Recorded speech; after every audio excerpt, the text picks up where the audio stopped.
नमस्कार सभी को। सभी का बहुत बहुत स्वागत। मेरा नाम राकेश गुप्ता है। जैसे हमने बात किया था, हम मध्यस्थ दर्शन के ऑनलाइन स्टडी सेशंस को शुरू करेंगे। अ, मुझसे सभी लोग परिचित शायद ना हो, इसलिए अपना एक परिचय भी दे रहा हूँ। मैं इस समय जयपुर से कॉल इन कर रहा हूँ। वैसे मैं बेंगलोर में रहता हूँ अपने परिवार के साथ में। अ, हम मेरी पत्नी के साथ हमारी एक बेटी भी है। उसकी आयु करीब 19-20 वर्ष है। और बाबा जी से परिचय करीब 2004 में हुआ था। और उसके बाद में उनके साथ में संयोग बना अध्ययन करने का। और मेरे ख्याल से अपने जीवन का सबसे वैल्यूएबल एसोसिएशन मैं मानता हूँ, जिसने मेरी ज़िंदगी को एक दिशा दी। उनके प्रति कृतज्ञता के साथ में इस बात को शुरू करते हैं। अभी हम लोग आजकल जयपुर में हैं। मेरे पिताजी का अभी कुछ समय पहले ऑपरेशन हुआ, तो उनकी सेवा में हैं मैं और प्रियंका। तो देखिए, अभी कोरोना वायरस की जो स्थिति है उससे हम सभी अवगत हैं। तो उसमें हम सभी को अपने घर में रहना है। अब ऐसे में हमारे पास में ये अध्ययन करने के लिए एक अवसर है। हमारे को बाहर जाना मना है, तो क्यों ना अपने अंदर जाया जाए। पर अंदर जाने का मतलब क्या है, उसके लिए आधार क्या हो। तो उस आधार के लिए ये दर्शन को हम मानते हैं कि यह दर्शन हमको अ, अपने ही मूल्यांकन करने के लिए, जो कुछ हो रहा है उसको समझने के लिए और फिर समझदारी पूर्वक जीने का निर्णय करने के लिए ये मदद करेगा। तो अ, अपना ये शेड्यूल जो है डेली का, अभी जो रखा है, आगे इसको देखेंगे सब लोगों की। और यहाँ पर जो सुविधा है उसको देखकर शेड्यूल को आगे आवश्यकता अनुसार हम रिवाइज कर सकते हैं। तो अभी ऐसा रखा है कि सुबह 9:30 से 10:30 बजे तक अपन पुस्तक का पठन करेंगे। और दोपहर 3:30 से 4:30 बजे एक प्रश्नोत्तर का सेशन रहेगा। तो पुस्तक का पठन करते हुए अगर आवश्यकता अनुसार अगर कुछ संदर्भ होगा, तो मैं कुछ उसमें ऐड कर सकता हूँ एक्सप्लेनेशन को। और फिर प्रश्नोत्तर में अगर कुछ ज़्यादा प्रश्न नहीं होंगे तो हम आगे ही पुस्तक को और पठन कर सकते हैं, मतलब शाम के सेशन में। हमारा प्रयास तो रहेगा कि इस माध्यम को और ज़्यादा से ज़्यादा इंटरैक्टिव बनाया जाए। तो अभी मतलब ये उतना इंटरैक्टिव नहीं है, बट आगे मत मैं ये भी चाह रहा था कि हम टेक्नोलॉजी उतना ही यूज़ करें जो इजीली हम लोग सब लोग अपने क्लिक करके और इजीली उसको यूज़ कर सकें, रादर देन सब लोग को कोई इंस्टॉल करना पड़े एप्लीकेशन वगैरह। तो देखेंगे आगे इसको और अच्छा बनाने के लिए। और दूसरा ये प्रयास करेंगे कि अन्य प्रबोधकों को भी आमंत्रित करें ताकि वो पठन कराने और प्रश्नोत्तर सेशन में भागीदारी कर सकें। तो इसके लिए अभी तक मैंने सुरेंद्र पाठक जी और अजय जैन भैया से संपर्क किया और दोनों ने उत्साहपूर्वक इसके लिए अपनी भागीदारी करने की सहमति दी है। आगे मैं और लोगों से भी संपर्क करूंगा ताकि ये जो सेशंस हैं इसको है ना, ज़्यादा लोग जहाँ पर भी हैं वहाँ से इसके लिए भागीदारी कर सकें। तो हम विदाउट मच एडू, हम या बिना किसी और डिले किए हुए हम लोग सीधे पठन पर आ जाते हैं। तो अब हम मानव व्यवहार दर्शन का अध्ययन करेंगे। तो मानव व्यवहार दर्शन में बुक के ऊपर फोकस करता हूँ। मिनट। तो ये जो है अपने पास में 2011 का संस्करण है। इसका पहला प्रश्न में देख रहे हैं हम लोग। तो ये मध्यस्थ दर्शन सह अस्तित्ववाद, मानव व्यवहार दर्शन, मध्यस्थ दर्शन भाग 1। मानव व्यवहार दर्शन बाबा जी के द्वारा किया गया पहला और सबसे सेंट्रल पीस है इस पूरी प्रस्तुति का। तो इसलिए इसमें इसमें अधिकांश कॉन्सेप्ट्स जो उन्होंने दिए हैं वो इस वाली पुस्तक के अंदर आगे लिखा है। मान्यता, मान्यता का मतलब है कि पहला क्या बेसिक बिलीफ है, जिसके ऊपर, जिस बेसिक अजम्पशन या आधार है जिसको लेकर उन्होंने इस बात को रखा है, वो है ज्ञान की व्यापकता एवं प्रकृति का अनादित्व, है ना। इस आधार पर उन्होंने पूरे बात को। दूसरा है सिद्धांत, श्रम, गति और परिणाम। सिद्धांत मतलब जिससे अंत में कुछ सिद्ध होता हो। तो अंत में क्या सिद्ध होना है? अंत में मानव का जागृति पूर्वक जीना सिद्ध होना है। और जो इससे पहले की जो सारी स्थितियां हैं, है ना, परमाणु अंश से लेकर पेड़ पौधे, जीव जानवर और मानव के प्रकटन तक, ये सब, ये किसी चीज को सिद्ध करने के लिए, मानव के समाधान, समृद्धि, अभय, सहअस्तित्व पूर्वक जीने को सिद्ध करने के लिए ये सिद्धांत है। तो ये दोनों चीजें यहाँ पे लिखी गई हैं। अभी हम इस वाले में अभी विकल्प वाले को अभी छोड़ दे रहे हैं। हम सीधे आज हम मध्यस्थ दर्शन के मूल तत्व के ऊपर हम लोग बात करेंगे। तो मध्यस्थ दर्शन के मूल तत्व में जो है, मूल तत्व का मतलब है कि इसके बेसिक एलिमेंट्स क्या हैं। मतलब ये पूरा मध्यस्थ दर्शन जो रखा गया है, उसको प्रस्तुत करने के लिए ये पूरा लैंग्वेज कंस्ट्रक्ट बनाया है, कॉन्सेप्ट्स जो बाबा जी ने बनाए हैं, तो उसका पूरा एक तरीके से सार आ जाता है जिन भाषा के रूप में प्रस्तुत करने के मूल में। तो इसलिए ये काफ़ी कंडेंस्ड फॉर्म है। इसको हम लोग अब शुरू करेंगे। तो पहला है उद्घोष। उद्घोष है जीने दो और जियो। आपने महावीर स्वामी के उसके बारे में सुना ही होगा, उद्घोष, जियो और जीने दो। यहाँ पे उसको रिवर्स किया गया है ना। तो इसमें क्या है, जीने दो को प्राथमिकता देते हुए पहले जीने दो और जियो। तो मानव के जीने के लिए उसको जीने देना आवश्यक है, इसलिए उसको आगे रखा गया, है ना। तो एक परंपरा में एक मत्स्य न्याय और एक मानव का न्याय, ये दोनों अलग हो। यानी ये मछली जो है वो दूसरों को खाती है, फिर उसके बाद जो बचता है उसको रहने देती है। यहाँ पे मानव के लिए जीने की विधि में मानव को पहले जीने देना है, तभी वो स्वयं का जीना सुरक्षित होगा। तो ये वाले पॉइंट का है। दूसरा है मंगल कामना। मंगल कामना, भूमि स्वर्गताम यातु, मानवो यातु देवताम, धर्मो सफलताम यातु, नित्यम यातु शुभोदयम। भूमि स्वर्ग हो, मानव देवता हो, धर्म सफल हो, नित्य मंगल हो।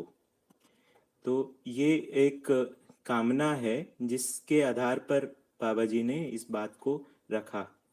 तो मानव देवता हो, इससे क्या आशय है? तो देवता से ही वो दया, कृपा, करुणा, इन इन इस ये उनका स्वभाव हो जाए, है ना।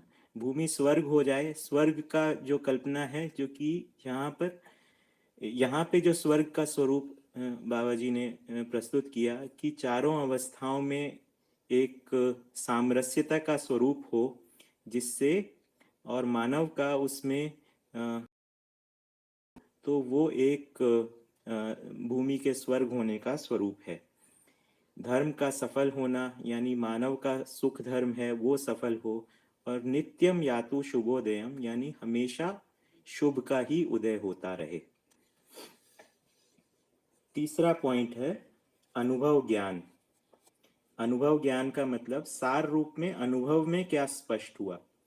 हमने इस बात को पढ़ा ही होगा कि या सुना ही होगा कि बाबा जी को सहअस्तित्व में अनुभव हुआ। समाधि के उपरांत उन्होंने जो संयम किया, उससे उनको प्रकृति में अध्ययन हुआ, जिसके फलस्वरूप अनुभव हुआ।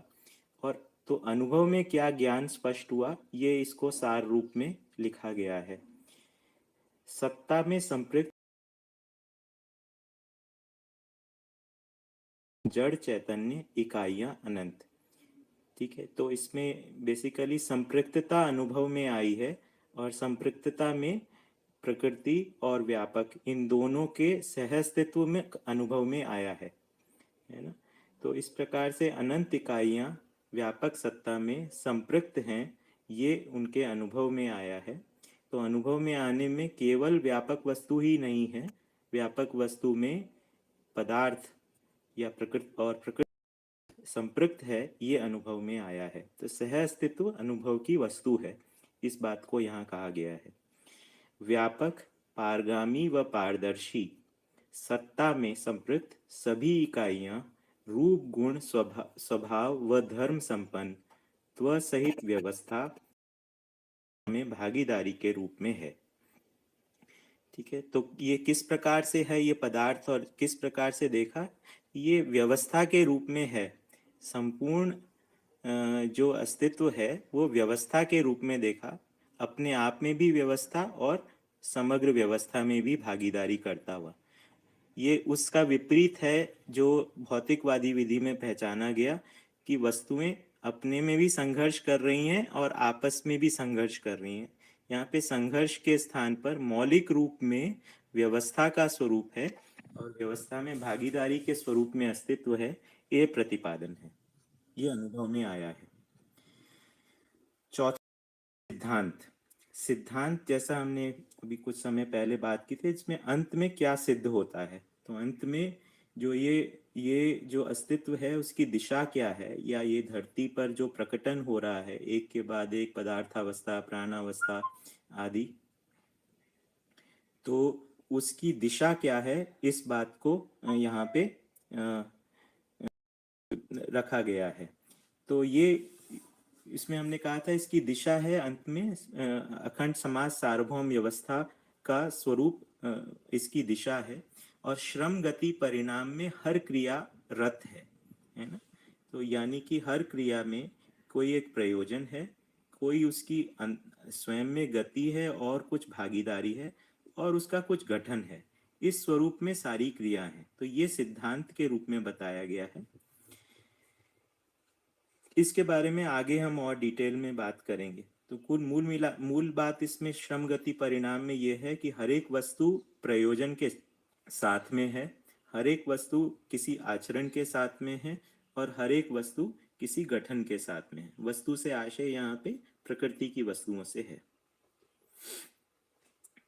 पांचवा पॉइंट, उपदेश। उपदेश का जो परिभाषा बाबा जी ने दिया वो है उपाय सहित आदेश, है ना। तो आदेश मतलब ऐसा लगता है अथॉरिटी या किसी है ना, किसी की क्या कहें कंट्रोल करने के रूप में है, लेकिन यहाँ पे वैसा आशय नहीं है। यहाँ पे अधिकार जो है जागृति के अधिकार के साथ में एक उपाय बताते हुए आदेश दिया गया है कि हम मानव के लिए क्या उपाय है, यहाँ जिस स्थिति में वो आज अपने आप को समस्याग्रस्त पाता है उसमें उसके लिए क्या उपाय है। तो मानव जो है वो जानने, मानने, पहचानने और निर्वाह करने के स्वरूप में है, और उसमें कुछ जानने और मानने की स्थिति बनी हुई है। तो ऐसे में उसके जानने और मानने में तालमेल बैठ जाए, बैठा लिया जाए, ये उपदेश है। तो उपदेश इस प्रकार से दिया गया, जाने हुए को मान लो, माने हुए को जान लो। तो एक बार मैंने बाबा जी से इस बारे में पूछा कि अब अगर स्ट्रिक्टली देखा जाए तो हम जानते तो नहीं हैं चीज़ों को, हम कुछ मानते ही हैं। तो उन्होंने कहा, मैंने उनसे पूछा कि हम किसके जाने हुए को मान लें, है ना, क्योंकि हम तो अपना जानते नहीं हैं। तो उन्होंने कहा कि आप मेरे मान लो, फिर जो माना है उसको तुम स्वयं जान लो। तो इस तरीके से तुम्हारे जानने और मानने में तारतम्यता हो जाएगी। अन्यथा इस प्रकार से हो रहा था कि ये Catch-22 या एक साइक्लिक स्वरूप में हो जा रहा था कि हम कब किसके जानने को मान लें और किस माने हुए को जान लें। तो जानना और मानना, इन दोनों के अंदर तालमेल होना आवश्यक है, और ये जानने और मानने का तृप्ति बिंदु जो है उसी को अनुभव कहा है। तो हमारी जो भी मान्यताएं हैं जो कि भाषा के रूप में है, कंस्ट्रक्ट्स के रूप में है, उसका और जो ज्ञान की वस्तु है, इन दोनों के बीच में तालमेल बैठ जाना, ये उद्देश्य है दर्शन के अध्ययन का। छठा, स्थिति। तो यहाँ पे बात की गई है कि ये जो जो कुछ भी है उसके होने की क्या स्थिति है ना। तो यहाँ पे बात की है कि स्थितिपूर्ण सत्ता में संपृक्त स्थितिशील प्रकृति। तो सत्ता जो है वो स्थितिपूर्ण है, ये अपने आप में इसमें कोई परिवर्तन नहीं हो रहा है, जैसा जो उसकी एक पूर्ण स्थिति है, ना तो वो घट रहा है ना बढ़ रहा है, इसलिए पूर्ण है।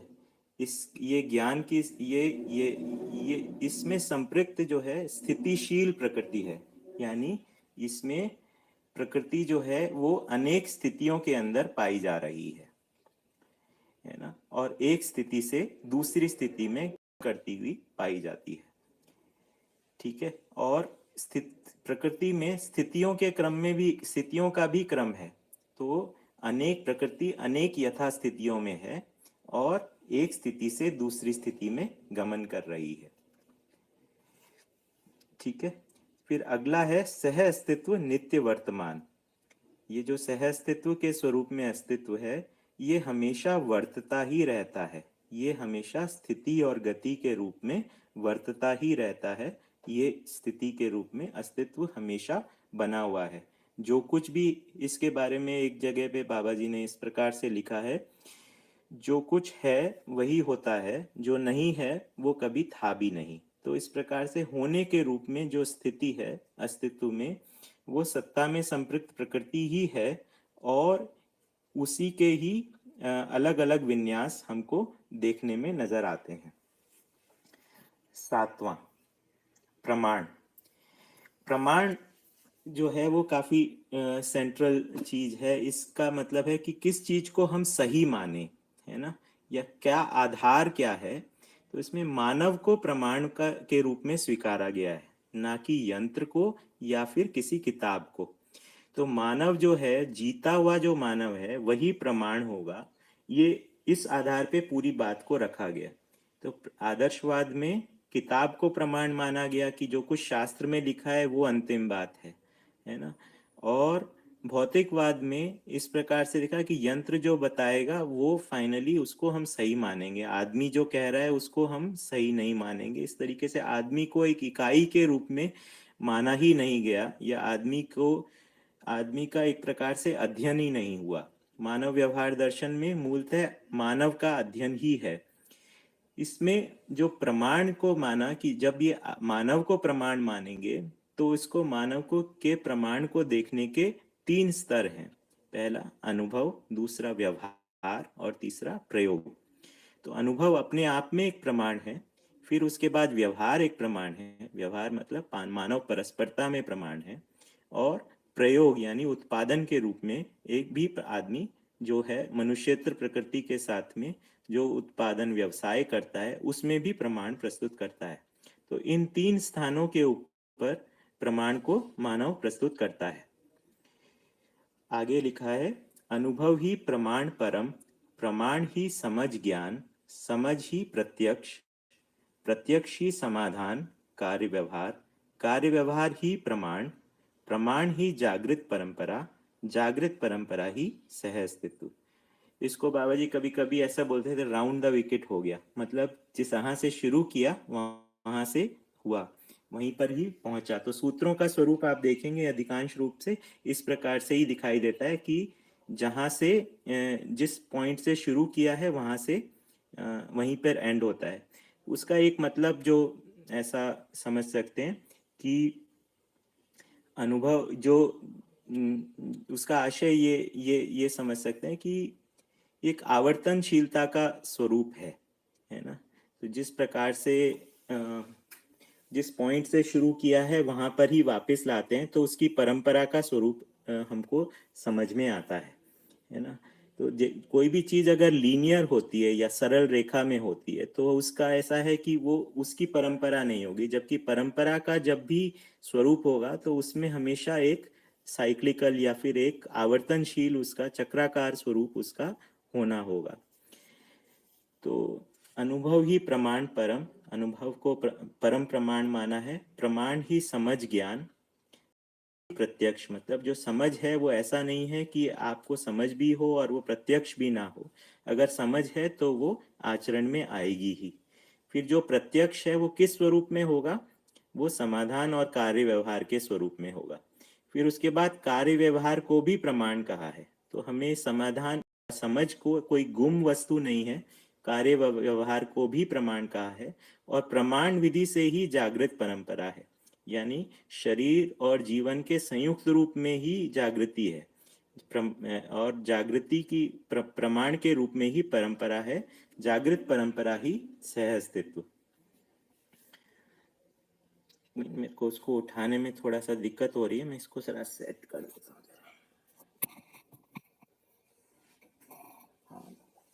यथार्थ, आठवां बिंदु।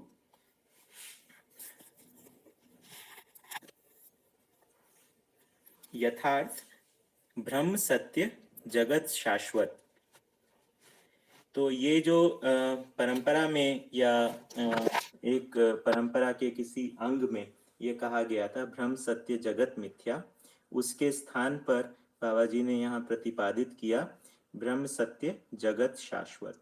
यानी ब्रह्म यानी व्यापक वस्तु जो है वो सत्य है। साथ में जो प्रकृति है, ये जगत है, वो अविनाशी है, वो शाश्वत रूप में बना हुआ है। अगला है ब्रह्म सत्ता व्यापक, जीवन पुंज अनेक। तो जीवन को चैतन्य इकाई के रूप में पहचाना गया। जीवन पुंज मतलब मन, वृत्ति, चित्त, बुद्धि, आत्मा का संयुक्त स्वरूप। तो व्यापक वस्तु के रूप में ब्रह्म को पहचाना, और चेतना को व्यक्त करने वाले जीवन अनेक हैं, इस रूप में पहचाना। जीवन पुंज में अविभाज्य आत्मा, बुद्धि, चित्त, वृत्ति, मन, जीवन और शरीर के संयुक्त रूप में मानव का वैभव। ईश्वर व्यापक, देवता अनेक, मानव जाति एक। यहाँ पे देवता से आशय हमने पहले भी बात किया था कि ईश्वर जो है वो व्यापक सत्ता है, और देवता से आशय है मानव ही देवता होगा। तो मानव ही जब जागृत होता है तब दया, कृपा, करुणा के स्वरूप में जब व्यवहार करता है तो उसको देवता कहा है या देव मानव कहा है। तो अनेक देवता और ईश्वर व्यापक स्वरूप में। तो ईश्वर से आशय जो है ब्रह्म या व्यापक वस्तु है। मानव जाति एक, कर्म अनेक, है ना। तो मानव जाति, संपूर्ण मानव जाति जो है वो एक है। जाति जो है उसका शरीर से मतलब है। तो संपूर्ण मानव जाति एक है और उनके कर्म अनेक हैं। भूमि एक, भूमि एक अखंड राष्ट्र के रूप में है। और राज्य अनेक मतलब उसमें उसमें अलग अलग राज्य हो सकते हैं। तो ये पूरी धरती को एक अखंड राष्ट्र के रूप में पहचाना, और इसमें अनेक राज्य हो सकते हैं। मानव धर्म एक, समाधान अनेक। तो सभी मानवों का धर्म जो है वो सुखी है, और समाधान अनेक से क्या है, हर परिस्थिति में एक समाधान होगा। तो इस तरीके से समाधान अनेक। तो हर परिस्थिति के लिए समाधान प्रस्तुत करना होगा, और समाधान जो है वो देश काल के साथ में जुड़ता है। तो इस प्रकार से अनेक समाधान होंगे। जीवन नित्य, जन्म मृत्यु एक घटना। तो जीवन जो है वो अपरिणामी वस्तु के रूप में, या फिर जिसमें परिवर्तन नहीं होता या मात्रात्मक परिवर्तन नहीं होता, उस रूप में वो नित्य है। जन्म मृत्यु जो है वो जीवन और शरीर के संयुक्त रूप में, जब शरीर और जीवन का वियोग होता है तब उसको मृत्यु के रूप में पहचाना, और शरीर और जीवन का जब योग होता है तब उसको जन्म के रूप में पहचाना। तो ये इस प्रकार से ये यथार्थ मतलब जैसा जिसका अर्थ है ना। तो इस रूप में ये आठवां बिंदु हम देख सकते हैं। नाइन्थ, वास्तविकता। सह अस्तित्व में विकास क्रम विकास, जागृति क्रम जागृति, जागृति पूर्वक अभिव्यक्तियां, समझदार मानव परंपरा। तो ये वास्तविकता मतलब ये क्या क्या क्या वस्तुएं हैं और उनका क्या स्वरूप है। तो ये इस रूप में बताया गया कि जब बाबा जी ने पहली बार अपने अनुभव को व्यक्त करना तो इन 5 सूत्रों के रूप में ही पूरी बात को रखा था। सह अस्तित्व में विकास क्रम, मतलब जड़ जड़ प्रकृति के विकास क्रम में पहचाना। फिर उसके बाद में विकास यानी कि गठनपूर्ण परमाणु के रूप में जीवन या चैतन्य इकाई को पहचाना। फिर सह अस्तित्व में जागृति क्रम जो है वो भ्रम को की स्थिति में, जिसमें जीव परंपराएं भी हैं और भ्रमित मानव भी हैं। तो जागृति क्रम और जागृति जो है वो भ्रम और जागृति के भेद को स्पष्ट करता है, और विकास क्रम और विकास जड़ और चैतन्य के भेद को स्पष्ट करता है। तो ये दो भेद हैं, ये सबसे महत्वपूर्ण हैं, जिनको यहाँ पर इस दर्शन में स्पष्ट किया गया है। पहला जड़ और चैतन्य का भेद, और दूसरा भ्रम और जागृति का भेद। और फिर उसके बाद में है जागृति पूर्वक, जागृति होने के बाद क्या करेंगे, तो वह है जागृति पूर्वक अभिव्यक्तियां, समझदार मानव परंपरा। तो ये वास्तविकता का स्वरूप है। 10वां पॉइंट, ज्ञान। ज्ञान किसे कहा है? ज्ञान कहा है सहअस्तित्व में जीवन ज्ञान, सहअस्तित्व रूपी अस्तित्व दर्शन ज्ञान, मानवीयतापूर्ण आचरण ज्ञान। तो ये 3 ज्ञान के रूप में सारी बात को रखा गया, जीवन ज्ञान, अस्तित्व दर्शन ज्ञान और मानवीयतापूर्ण आचरण ज्ञान, और अनुभव ही ज्ञान है ना। तो ये सब ज्ञान का जो सार रूप है यही अनुभव में भी आता है। तो इस प्रकार से इस बात को रखा गया। 11वां बिंदु है अनुसंधान। अनुसंधान का मतलब है जो परंपरा में पहले उपलब्ध नहीं था और लेकिन उसकी आवश्यकता रही, उसके लिए अनुसंधान होता है। तो परंपरा में जो ज्ञान उपलब्ध नहीं था पर उसकी आवश्यकता बनी रही, उसके लिए फिर परंपरा से आगे बढ़ने के लिए जो कार्य किया जाता है उसको अनुसंधान कहते हैं। तो बाबा जी ने भी ये जो मध्यस्थ दर्शन का जो उपलब्धि है ये एक अनुसंधान पूर्वक की गई उपलब्धि है, जिसमें वैदिक परंपरा में जिसमें उनका जन्म हुआ था वहाँ से साधना विधियों को स्वीकारा गया और वहाँ से समाधि तक उन्होंने उसी के अनुसार अध्ययन किया, जिसमें उन्होंने समाधि तक उसी प्रकार साधना की। साधना पूर्वक वो समाधि की स्थिति में पहुँचे और उसके वहाँ पर उसके उनके जो प्रश्न थे वेद विचार पर कि भ्रम से मिथ्या कैसे पैदा हो गया, उसके उत्तर ना मिलने के बाद में उन्होंने संयम का अपना एक डिजाइन बनाया जिससे प्रकृति में उनका अध्ययन हुआ, जिससे वो जिसके फलस्वरूप उन्होंने अपने दर्शन को फिर प्रस्तुत किया। मुझे याद है हम 2007 में मैं और मेरी पत्नी हम लोग और लोगों के साथ में गए थे। तब प्रियंका ने ही ये सजेस्ट किया था कि किस बाबा जी से ये पूछना चाहिए कि उन्होंने ये गठन पूर्णता, क्रिया पूर्णता, आचरण पूर्णता को कैसे देख लिया। तो फिर उन्होंने जो पूरे अपने किस प्रकार से साधना किया था और इसको किस प्रकार से संयम काल में अध्ययन किया, इसको एक क्रम से प्रस्तुत किया था। इसका रिकॉर्डिंग आप लोगों में से कई लोगों ने सुना होगा। मैं इसके बाद में सेशन के बाद में आपको उसको शेयर भी करूँगा। तो अनुसंधान में सार रूप में देखें तो 3 बातों को उन्होंने प्रस्तुत किया, गठन पूर्णता, क्रिया पूर्णता और आचरण पूर्णता। इसका परंपरा में जिक्र नहीं है ना। तो 3 पूर्णताओं को पहचाना कि प्रकृति इन 3 पूर्णताओं को प्राप्त करती है। पहली पूर्णता है गठन पूर्णता, जिसमें जड़ से चैतन्य में संक्रमण है। दूसरी पूर्णता जो है वो है भ्रम से जागृति में संक्रमण, यानी जीवन का भ्रम से जागृति में संक्रमण। और तीसरी जो है वो है आचरण पूर्णता, जिसमें है जागृति के पूर्ण प्रमाण के रूप में संक्रमण। तो ये इस रूप में 3 संक्रमणों को पहचाना गया, 3 पूर्णताओं को पहचाना गया। ये एक नई बात है। तो अगर देखें तो पूरे दर्शन का जो क्रक्स पॉइंट है वो इन पूर्णताओं को पहचानना है, फिर आगे उसके ऊपर पूरा भाषा का कंस्ट्रक्ट और कॉन्सेप्ट्स का कंस्ट्रक्ट उसके ऊपर बनाया गया है। अगला है आधार। ये जो पूरी प्रस्तुति है उसका आधार क्या है? सत्ता में संपृक्त प्रकृति, है ना। तो सत्ता में संपृक्त प्रकृति जो है वो इस अगर देखें तो ये इसको स्थिति सत्य के रूप में भी कहा गया है। कि सारा कुछ जो कुछ भी हमें दिखाई देता है, जो कुछ भी प्रकृति में है, जो कुछ भी अस्तित्व में है, उसका मूल स्वरूप या उसकी मूल स्थिति क्या है? तो वो कहा सत्ता में संपृक्त प्रकृति या सह अस्तित्व स्वरूप में सबकी स्थिति है। ये इसलिए यही आधार है, इस बात को रखा गया। अब इस आधार के ऊपर प्रतिपादन क्या किए गए, पोस्टुलेशंस क्या हैं, उसके रूप में बात देखें तो ये पांच पांच प्रतिपादनों को रखा गया कि भौतिक रासायनिक प्रकृति ही विकास क्रम में है। परमाणु ही विकसित रूप में चैतन्य इकाई है।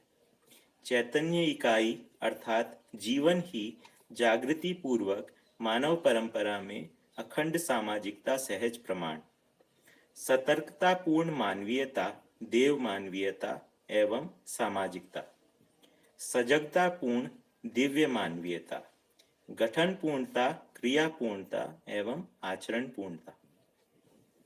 तो इसमें इस प्रकार से इन प्रतिपादनों को प्रस्तुत किया गया। पहली बात तो विकास क्रम में भौतिक रासायनिक प्रकृति या जड़ प्रकृति विकास क्रम में है, और परमाणु विकसित रूप में गठन पूर्णता के रूप में चैतन्य इकाई है। फिर चैतन्य इकाई या जीवन ही जागृत होकर मानव परंपरा में अखंड सामाजिकता का प्रमाण प्रस्तुत करता है ना। तो खाली जीवन हो जाने काफी नहीं है, मानव परंपरा में जागृत होकर ये अखंड सामाजिकता का प्रमाण प्रस्तुत करता है। फिर उसके बाद में है सतर्कता पूर्ण मानवीयता, देव मानवीयता और सामाजिकता, है ना। तो इसके साथ में ये फिर परंपरा का जो स्वरूप है उसके बारे में चर्चा है। सजगता पूर्ण दिव्य मानवीयता, और फिर लास्ट में ये जो तीन अनुसंधान के रूप में उपलब्धियां हैं। सत्यता। सत्ता में संपृक्त प्रकृति ही सृष्टि, प्रकृति ही नियति, नियति ही व्यवस्था, व्यवस्था ही विकास एवं जागृति, विकास एवं जागृति ही सृष्टि है। नियम ही न्याय, न्याय ही धर्म, धर्म ही सत्य, सत्य ही ऐश्वर्य, ऐश्वर्य अनुभूति ही आनंद, आनंद ही जीवन, जीवन में नियम है। भ्रमित मानव ही कर्म करते समय स्वतंत्र एवं फल भोगते समय परतंत्र है। जागृत मानव कर्म करते समय तथा फल भोगते समय स्वतंत्र है। तो ये इस प्रकार से कुछ बिंदुओं को लिखा है। इसमें कई नए शब्दों को इंट्रोड्यूस किया गया है। आगे हम इनका विस्तार पूर्वक अध्ययन करेंगे। इसमें बेसिकली शब्दों को तो परंपरा में जो भाषा में जो शब्द हैं उनको वहीं से उठाया गया है। तो बाबा जी ने जो हिंदी में अपनी बात को रखा है, लेकिन संस्कृत से जो तत्सम शब्द हैं, यानी जो शब्द संस्कृत से यथावत आ गए हैं, उनको अपने तरीके से उनको जो अनुभव हुआ उस ज्ञान के आधार पर उसको परिभाषित कर दिया है। तो शब्द परंपरा के हैं, परिभाषाएं नई हैं। तो इस प्रकार से उन्होंने अपनी पूरी लैंग्वेज कंस्ट्रक्ट को बनाया है। तो पहला है सत्ता में संपृक्त प्रकृति सृष्टि, यानी जो कुछ भी दिखाई देता है वो सृष्टि है। प्रकृति ही नियति, यानी जो कुछ प्रकृति में है वही नियति के रूप में है, यानी इसके अलावा और कुछ नहीं होता है ना। नियति का मतलब जो कुछ भी नियम पूर्वक स्थिति गति है वही नियति है। जो नियति ही व्यवस्था, यानी जो कुछ भी प्रकृति में है वही एक व्यवस्था के स्वरूप में है। व्यवस्था ही विकास एवं जागृति, यानी जो कुछ व्यवस्था है, ये जो कुछ भी नियति के रूप में प्रकृति में जो उपलब्ध है वो एक प्रयोजन के अर्थ में क्रियाशीलता है। विकास एवं जागृति ही सृष्टि है। नियम ही न्याय, न्याय ही धर्म, धर्म ही सत्य। इस सूत्र से जो मुझे आशय स्पष्ट होता है कि जो सहअस्तित्व सहज नियम है वही मानव में न्याय के रूप में प्रकाशित होता है। तो मूल में जो सहअस्तित्व है वही उसी की सभी अभिव्यक्तियां हैं, उससे ये आशय है। इसका शाब्दिक अर्थ से हम पर ना जाएं, उससे आशय इसका उसका दिया जाए कि सहअस्तित्व मूल है, सहअस्तित्व की अनेक स्तर के ऊपर अभिव्यक्तियां हैं, इस रूप में इसको समझा जाए। भ्रमित मानव ही कर्म करते समय स्वतंत्र एवं फल भोगते समय परतंत्र है ना। तो ये इसमें ये परंपरा में जो कहा गया है उससे थोड़ी सी भिन्न बात है। एक मिनट।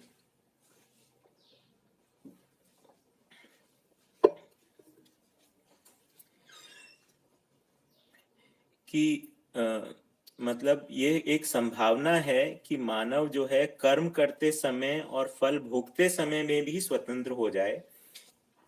तो भ्रमित रहते समय हमको अपने कर्म के फल का ज्ञान नहीं रहता है, ना कर्म का पता होता है, ना उसके फल का पता होता है, ना समस्या के स्वरूप का पता होता है, ना समाधान के स्वरूप का पता होता है। तो इसलिए हम कर्म तो कर लेते हैं, और लेकिन उसके फल भोगते समय हम परतंत्र होते हैं, क्योंकि फल जो है वो नियति विधि से ही होता है ना। तो इस प्रकार से हम इसमें इसको पहचान सकते हैं। जागृत मानव कर्म करते समय और फल भोगते समय स्वतंत्र है। तो जागृत मानव जो है वो उसको कर्म और उसके फल परिणाम का ज्ञान रहता है। इस आधार पर वो कर्म करते समय में भी स्वतंत्र रहता है और फल भोगते समय में भी स्वतंत्र होता है। मानव शरण, मतलब मानव की शरण क्या है, मानव का रिफ्यूज क्या है, मानव किस आश्रय में जीता है। तो ये है कि मानव जो जन्म लेता है वो और जीता है और मरता है, उसके मानव परंपरा का शरण है अखंड सामाजिकता, सार्वभौम व्यवस्था, सहअस्तित्व, सहज प्रमाण परंपरा। मानव जो है उसकी उसकी निरंतरता के रूप में उसकी शरण जो है वो अखंड सामाजिकता और सार्वभौम व्यवस्था, सहज प्रमाण परंपरा है। 16वां, मानवीय व्यवस्था, मानवीयता, मानवत्व सहित व्यवस्था, समग्र व्यवस्था में भागीदारी। व्यक्ति में पूर्णता, एक मिनट। क्रिया पूर्णता और आचरण पूर्णता। तो व्यक्ति मतलब मानव में पूर्णता का क्या स्वरूप है, तो इसका उत्तर है क्रिया पूर्णता और आचरण पूर्णता। तो गठन पूर्णता तो प्राकृतिक विधि से सिद्ध हो गया है, और मानव में क्रिया पूर्णता और आचरण पूर्णता की संभावना है। तो इस प्रकार से मानव का लक्ष्य जो है वो क्रिया पूर्णता और आचरण पूर्णता को पाना है, और उसके लिए उसके पास में जो साधन है वो उसका उसी में पाई जाने वाली कल्पनाशीलता और कर्म स्वतंत्रता है, जिसके द्वारा वो उस पूर्णता को अध्ययन पूर्वक पा सकता है। समाज में पूर्णता, सर्वतोमुखी समाधान, समृद्धि, अभय और सहअस्तित्व, सहज प्रमाण परंपरा।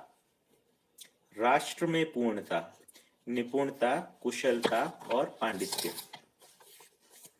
तो मतलब किसी राष्ट्र की क्या स्थिति है वो उसके इन ज्ञान के स्तर से पता लगेगा कि उसका किन किन उसके पांडित्य की क्या स्थिति है, उसके व्यवहार में कुशलता की क्या स्थिति है, और उसकी कारीगरी या निपुणता की क्या स्थिति है। अंतरराष्ट्र में पूर्णता, यानी पूरे विश्व अखंड राष्ट्र में क्या पूर्णता का क्या स्वरूप है। जब मानवीय संस्कृति, सभ्यता, विधि और व्यवस्था में एकात्मता हो जाए या सार्वभौमता या यूनिवर्सलनेस हो जाए, तभी हम कहेंगे मान में ये अंतरराष्ट्र में पूर्णता हुई। यानी कि एक धरती के स्तर पर पूर्णता का क्या स्वरूप है, इसका विजन इसमें रखा गया। तो संस्कृति, सब विधि का मतलब है कानून, है ना। संस्कृति जो है वो ये इनके बारे में हम और डिटेल में आगे बात करेंगे, है ना। तो सभ्यता जो है वो सभा शब्द जो है किस प्रकार से मानव निर्णय लेते हैं उसको सभ्यता कहते हैं। तो सभ्यता का जो विस्तार है वो उस प्रकार से आएगा कि निर्णय जो है मानव अपने जीने के लिए किस प्रकार से निर्णय लेता है, वो सभ्यता में आता है। संस्कृति से आशय है जो जीने का स्वरूप है, जहाँ पे मूल्यों की बात है, जहाँ पे त्योहारों की बात है, जहाँ पे जीने का जो स्वरूप है, उत्सवों की जो बात है, ये संस्कृति में आता है। विधि जो है वो कानून की बात है कि ये जो लिखित या अलिखित रूप में किस चीज को हम स्वीकारे हैं, सही और गलत का भेद क्या है, वो विधि कह रहे हैं। और व्यवस्था से जो आशय है वो है जो जीने में जो 5 आयामों में व्यवस्था को देखा जा सकता है ना। शिक्षा, संस्कार, उत्पादन कार्य, है ना, न्याय, सुरक्षा, स्वास्थ्य, संयम, है ना। तो इस प्रकार से एक क्या रह गया, शिक्षा, संस्कार, न्याय, सुरक्षा, स्वास्थ्य, संयम, उत्पादन कार्य और विनिमय कोश। इन 5 आयामों में व्यवस्था के 5 आयाम पहचाने गए। मानव धर्म: सुख, शांति, संतोष एवं आनंद। तो मानव धर्म को ये 4 स्वरूप में पहचाना गया है। ये सुख, शांति, संतोष और आनंद, ये सुख के ही एक प्रकार से डिग्रीज हैं, क्योंकि सुख को, ये जो है सुख स्वयं में होता है, लेकिन इसका प्रमाण जो है वो समाधान स्वरूप में होता है। वही सुख जो है जब वो परिवार के स्तर पे प्रमाणित होता है तब उसका नाम शांति दिया गया है, और उसका स्वरूप होता है समाधान, समृद्धि। और वही सुख जब समाज के स्तर पे प्रमाणित होता है तब उसका नाम तब उसमें समाधान, समृद्धि के साथ विश्वास या अभय भी होता है, तब उसको संतोष का नाम दिया गया। और यही सुख जब संपूर्ण व्यवस्था के रूप में प्रमाणित होता है तब हम उसका नाम दिया गया है आनंद। धर्म नीति का आधार: तन, मन तथा धन रूपी अर्थ के सदुपयोग हेतु व्यवस्था। राज्य नीति का आधार: तन, मन तथा धन रूपी अर्थ की सुरक्षा हेतु व्यवस्था।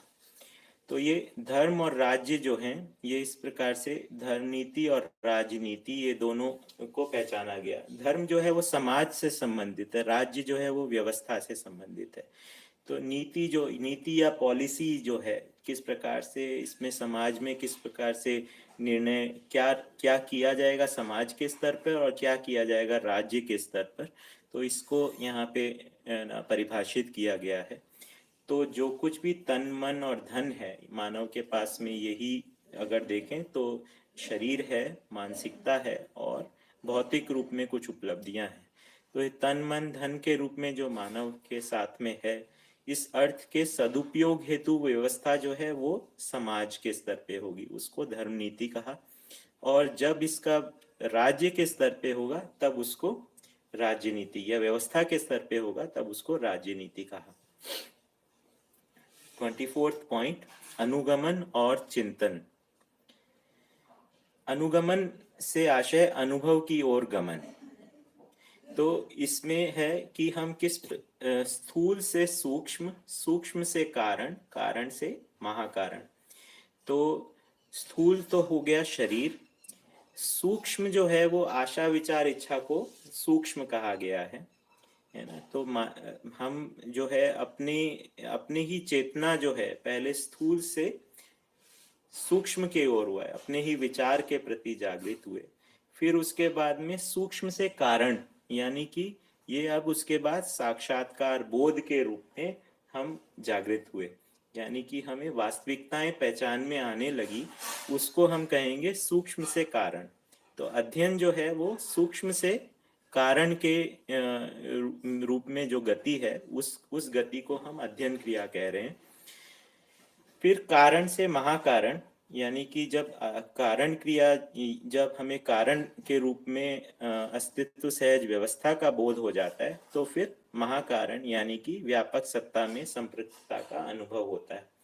तो इस प्रकार से ये क्रम है मानव के सूक्ष्म से कारण, कारण से महाकारण की ओर गमन का। जागृति का प्रमाण: अमानवीयता से मानवीयता, मानवीयता से देव मानवीयता, देव मानवीयता से दिव्य मानवीयता। तो जागृति का जो प्रमाण होगा वो इसी क्रम में प्रस्तुत होगा, मानवीयता, फिर देव मानवीयता, फिर दिव्य मानवीयता। तो मानव जो है वो जागृत होकर सबसे पहले अपने परिवार में व्यवस्था के स्वरूप में जीना के शुरू करेगा, फिर उसके बाद में सामाजिक स्तर के ऊपर कुछ भागीदारी शुरू करेगा और फिर केवल उपकार के स्वरूप में जिएगा। इस प्रकार से जागृति के प्रमाण का क्रम बाबा जी ने यहाँ प्रस्तावित किया है। मांगल्य, मांगल्य और सर्व मांगल्य के रूप में, मांगल्य, सर्व मांगल्य और महामांगल्य के रूप में बात किया। इसका मुझे कुछ ज़्यादा मुझे याद नहीं है कि क्या होता है, तो इसको मैं और पूछ के बताऊंगा। बट बेसिकली इसमें आशय यही है कि मंगल से आशय होता है शुभ। तो शुभ क्या है, शुभ का स्वरूप क्या है, तो इस बारे में बात किया मांगल्य में। तो जीवन एक शुभ वस्तु है ना। उदय मंगल, उदय मतलब कुछ नया, जो पहले पहले जो था उससे कुछ नया उदय होना, इस रूप में उदय मंगल के बारे में बात किया। समाधान मंगल, अनुभव मंगल, जागृति मंगल। तो शुभ का कहाँ कहाँ पे स्वरूप है, इसके बारे में बात किया गया है। सर्व मांगल्य, मानव के चारों आयाम यानी कार्य, व्यवहार, विचार व अनुभूति, पांचों स्थिति, व्यक्ति, परिवार, समाज, राष्ट्र और अंतरराष्ट्र तथा 10 सोपानीय परिवार मूलक स्वराज्य व्यवस्था में निर्विषमता या सामरस्यता एवं एक सूत्रता। सर्व मांगल्यता, सर्व मांगल्य का आशय है सर्व शुभ का क्या स्वरूप होगा। तो मानव जो है वो चारों आयाम यानी कि मानव जो है वो 4 स्तर पे जीता है, अनुभव, विचार, व्यवहार और कार्य, इन चारों आयामों में। और उसको 5 स्थितियों में जीता है, व्यक्ति, परिवार, समाज, राष्ट्र और अंतरराष्ट्र। 5 स्थितियां जो हैं एक प्रकार से मानव की आइडेंटिटी है। तो मानव की एक तो आइडेंटिटी उसके अपने रूप में होगी, इकाई के रूप में, व्यक्ति के रूप में। फिर वो दूसरा उसकी आइडेंटिटी होगी उसके परिवार के रूप में, तीसरा उसके समाज के रूप में, फिर राष्ट्र के रूप में और अंतरराष्ट्र के रूप में। तथा 10 सोपानीय परिवार मूलक स्वराज्य व्यवस्था में निर्विषमता या सामरस्यता एवं एक सूत्रता। तो इस सर्व मांगल्य का स्वरूप बनता है ये चारों आयाम, पांचों स्थितियां और व्यवस्था के 10 सोपानीय व्यवस्था में निर्विषमता और एक सूत्रता। महामांगल्य, महामांगल्य क्या है कि शुभ का जो मूल स्वरूप है या अंतिम स्वरूप है उसको मेरे ख्याल से यहाँ पे कहा गया है। तो ये मांगल्य वाले जो तीनों पॉइंट्स हैं मैं उसको और एक बार और लोगों से पूछ के आपको है ना शेयर करूँगा। तो ये महामांगल्य जो है आधार के रूप में बताया, सत्यानुभूति जागृति के रूप में महामांगल्य है। 29 या 29 उपलब्धि, इससे जो अध्ययन से उपलब्धि क्या होगी है ना। तो उपलब्धि जो है वो है सह अस्तित्व में अनुभूति है ना। तो उपलब्धि, समाधान, समृद्धि, अभय, सहस्तित्व, सहज प्रमाण ही सर्वशुभ, भ्रम मुक्ति और नित्य जागरण है ना। तो उपलब्धि जो है सहस्तित्व में स्थापित मूल्यों में अनुभूति, समाधान, समृद्धि, अभय, सहस्तित्व, सहज प्रमाण, यही सर्वशुभ, भ्रम मुक्ति और नित्य जागरण, भ्रम मुक्ति और नित्य जागरण। 30वां, शिक्षा में पूर्णता। तो शिक्षा में पूर्णता को पहचाना गया कि शिक्षा के में इन 3 चीजों को पहचाना गया, चेतना विकास, मूल्य शिक्षा और तकनीकी। तो ये 3 आयामों में शिक्षा की पूर्णता को स्वीकारा गया। ठीक है, तो इसमें से जो चेतना विकास और मूल्य शिक्षा है ये नया है ना दर्शन के द्वारा प्रस्तावित है। तकनीकी जो पक्ष है वो यथावत रखा गया है। तो दर्शन में तकनीकी का कोई नया प्रस्ताव या नई इनोवेशन नहीं है। दर्शन तकनीकी जो है मानव परंपरा में जो सार्थक तकनीकी है उसको यथावत स्वीकारा गया है। चेतना विकास और मूल्य शिक्षा के लिए नया प्रस्ताव प्रस्तुत किया गया।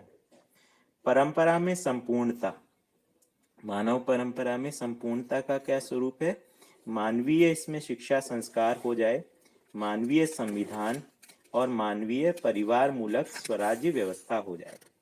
इस रूप में परंपरा में पूर्णता का स्वरूप है।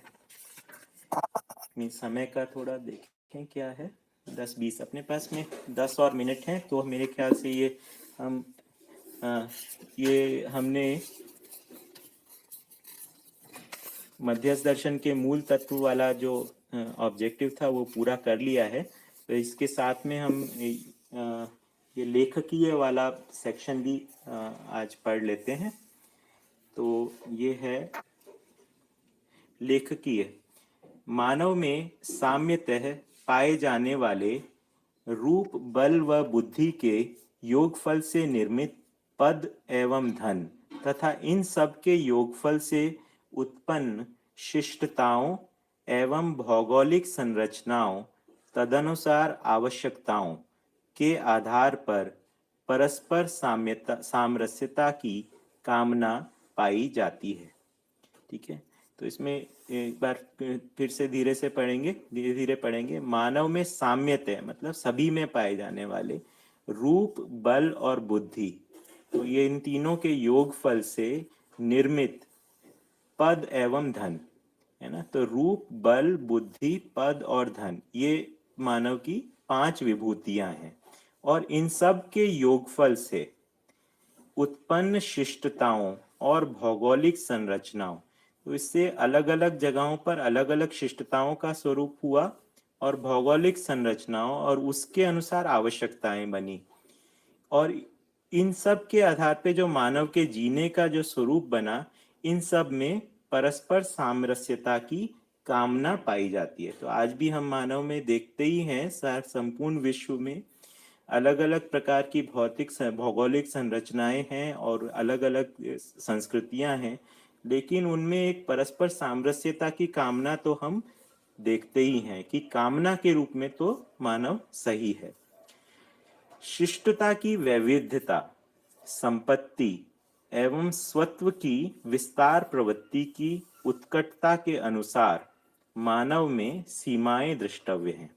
तो अब मानव ने जो अपनी सीमाएं यानी अपने और पराये का जो भेद बनाया है, वो किस आधार पे बनाया है कि शिष्टता की वैविध्यता के आधार पर, संपत्ति के अंतर, अमीर और गरीब के, स्वत्व के विस्तार प्रवृत्ति, ओनरशिप की को हम कितना फैला सके, इसकी विस्तार प्रवृत्ति की उत्कटता मतलब तेजी। तो इन चारों के आधार पर मानव में अपने और पराये की सीमाएं दिखाई देती हैं। दृष्टव्य मतलब दिखाई देती हैं। मानव में प्रत्येक सीमित संगठन प्रधानतः भय मुक्ति होने के उद्देश्य से हुआ है। तो जो भी कुछ मानव के संगठन बने हैं वो प्रधानतः भय मुक्त होने के उद्देश्य से बने हैं, है ना। कि मानव साथ में क्यों आया, क्योंकि उसको किसी भय से मुक्ति चाहिए थी। नहीं, अकेला मानव नहीं रहा, किसी प्रकार के समूह में या संगठन के रूप में आ गया। उसका कारण ये रहा कि वो किसी प्रकार से भय मुक्त होना चाहता था। सर्वप्रथम मानव ने जीव भय एवं प्राकृतिक भय से मुक्त होने के लिए साधारण आहार, आवास, अलंकार एवं हिंसक साधनों का आविष्कार किया है। इन हिंसक साधनों से मानव की परस्परता में, अर्थात दो मानव परिवार, वर्ग और समुदायों के संघर्ष में प्रयुक्त होना ही युद्ध है। इसके मूल में प्रधानतः संस्कृति, सभ्यता, विधि एवं व्यवस्था की वैविध्यता है। साथ ही उसके अनुसरण में स्वत्व एवं संपत्ति के विस्तारीकरण प्रवृत्ति भी है। यही केंद्र बिंदु है। मानव के साथ संघर्ष करने के लिए प्रत्येक संगठित इकाई अर्थात परिवार एवं वर्ग अपनी सभ्यता एवं संस्कृति को श्रेष्ठ मानने के आधार पर स्वत्व और संपत्तिकरण के विस्तारीकरण को न्याय सम्मत स्वीकार कर लेता है, फलतः उसी का प्रतिपादन करता है और आचरण एवं व्यवहार में प्रकट करता है। यही स्थिति प्रत्येक सीमा के साथ में है। तो ये मेरे ख्याल से क्लियर ही है कि किस प्रकार से वैविध्यता किस रूप में है, और हर वैविध्यता जो है वो एक सीमा का या एक अपने और पराये की भेद का आधार हो गया। तो मानव में किस प्रकार से संघर्ष है, इसके बारे में यहाँ पर लिखा है। इस ऐतिहासिक तथ्य से ये ज्ञात होता है कि प्रत्येक सामुदायिक इकाई के मूल में सार्वभौमिकता को पाने का शुभ संकल्प है।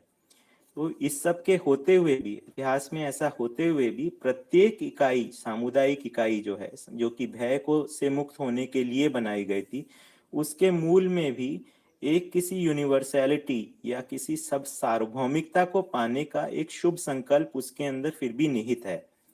उसे चरितार्थ अथवा अथवा सफल बनाने का उपाय सुलभ हुआ है ना। अब ये जो शुभ संकल्प है, इसको किस प्रकार से सफल बनाया जाए, उसके लिए उपाय सुलभ हुआ है, जो मध्यस्थ दर्शन के रूप में मुखरित हुआ है। तो अभी अनेक समुदाय जो धरती के ऊपर स्थापित हुए हैं, उनको उनके उन सब के मूल में सार्वभौमिकता का शुभ शुभ संकल्प है, लेकिन वो सफल कैसे होगा, उसके उपाय के रूप में मध्यस्थ दर्शन मुखरित हुआ है। यह मानवीयतापूर्ण सभ्यता, संस्कृति, विधि एवं व्यवस्था के लिए प्रमाणों के आधार पर वर्तमान बिंदु में दिशा को स्पष्ट करता है।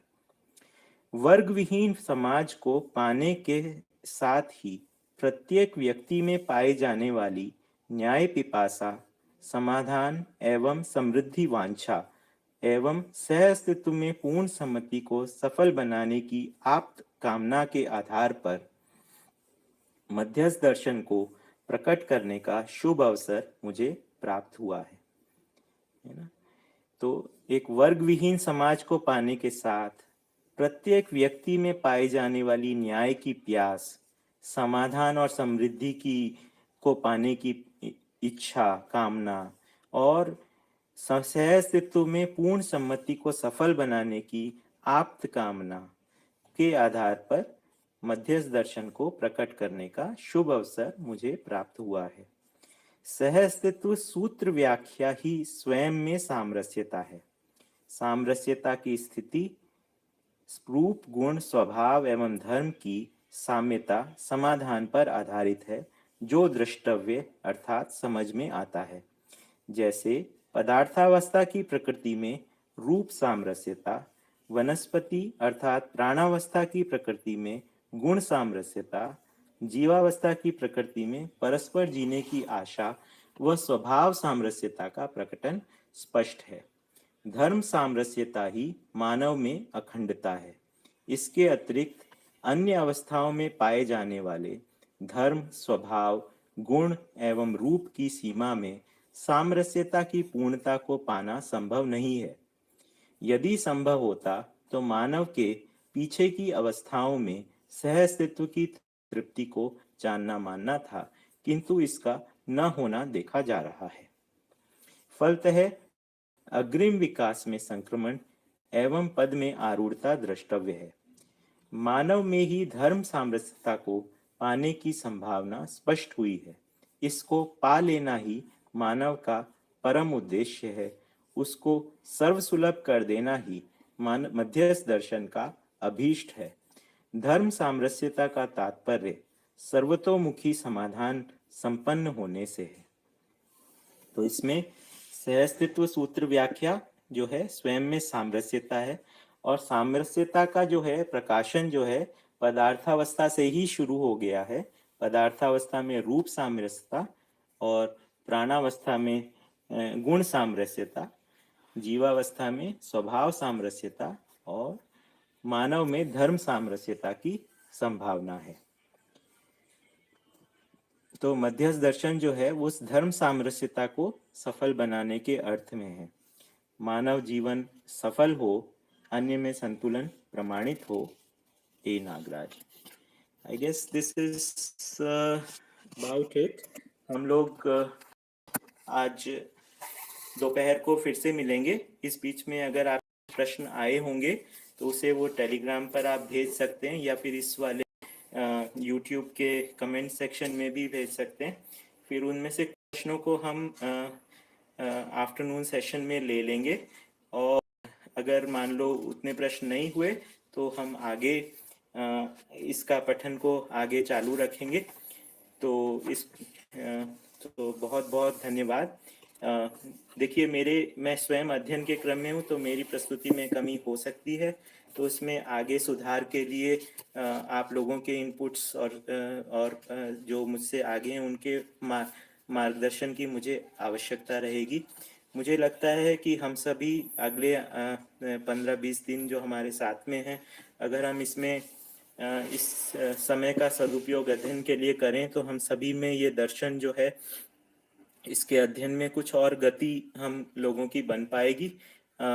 और मेरी ये भी कोशिश रहेगी कि इसमें आगे और लोग भी इसके पठन और प्रश्नोत्तर देने में भागीदारी कर सकें। तो अजय जैन भैया और सुरेंद्र पाठक जी से मैंने अभी बात की और उन्होंने सहमति भी की है। आगे मैं और भी लोगों से बात करूंगा ताकि इसको इस प्लेटफॉर्म को हम और सफल बनाया जा सके।